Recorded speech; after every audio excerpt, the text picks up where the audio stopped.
Em João 21:15 diz assim: Depois de comerem, Jesus perguntou para Pedro e Simão: Simão, filho de João, você me ama mais do que a estes? E ele disse: Sim, Senhor, o Senhor sabe que eu te amo. E aí Jesus disse: Cuide dos meus cordeiros. Anterior a isso, Pedro havia negado a Cristo por 3 vezes.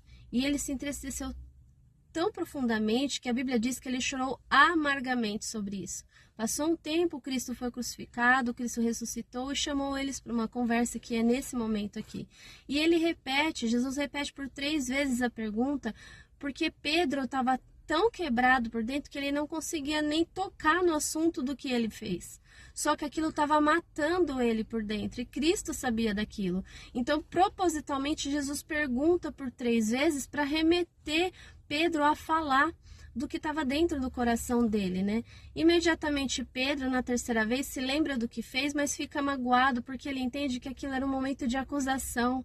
Mas não era uma provisão de cura, era uma conversa de acolhimento que Cristo estava preparando para que Pedro fosse curado e Pedro se perdoasse, porque da parte de Cristo ele já estava perdoado. Tanto é que a frase que Jesus repetiu por 3 vezes em seguida da pergunta foi, né? Apacenta minhas ovelhas, ou seja, segue para frente.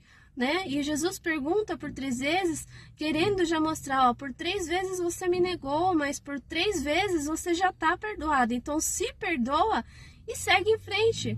Só que como a Bíblia diz que Pedro fica magoado, fica triste com a pergunta, Jesus ele ainda continua tentando curar Pedro e diz para Pedro assim: Pedro, quando você era jovem, você fazia o que queria, você falava da forma que queria, fazia tudo do jeito que bem entendia. Mas vai chegar um momento que você vai estar tão maduro na fé que você já não vai viver por você mesmo. Você vai fazer as coisas segundo a minha maneira. E o seu nível de maturidade vai ser tão profundo que você vai entregar as suas mãos para ser morto por amor a mim.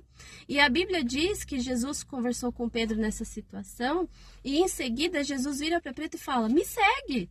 Né? Então assim, Jesus ele foi muito específico, ele, olha, você fez isso porque você era imaturo, mas você vai chegar no nível de intimidade comigo que você vai morrer por mim com alegria, né? Então me segue, eis que as coisas novas estão sendo construídas e o que é velho passou, sobre você a minha graça te cobre 3 vezes, era a cura que Jesus queria para Pedro, e ali Pedro se alegra e é restaurado porque ele se perdoa. E assim Deus quer fazer na minha vida e na sua vida. Ele quer que a gente se perdoa, porque nós já fomos lavados pelo teu sangue. Ele quer que você se alegre, que você viva com alegria o evangelho que ele tem para